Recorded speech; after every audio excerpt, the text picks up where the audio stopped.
কয়েকদিন ধরেই সামাজিক মাধ্যমে রহস্য তৈরি করে চলেছেন ছোট পর্দার জনপ্রিয় অভিনেত্রী ফারিন খান।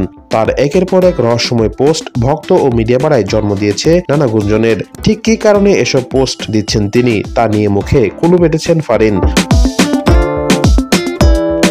সম্প্রতি ফারিনের ফেসবুকে আসা পরিবর্তনগুলো বেশ চোখে পড়ছে। এর আগে লাইভে আসার কথা বলেও তিনি আসেননি। এরপর একটি পোস্টে তিনি লেখেন, সারা জীবন মাফ করে গেলাম। তবে বিস্ময়করভাবে সেই পোস্টগুলো পরে একের পর এক মুছে ফেলেন তিনি। শনিবার 5 জুলাই রাত ঠিক 10:17 ফারিন খান তার ফেসবুকে নতুন একটি পোস্ট দেন।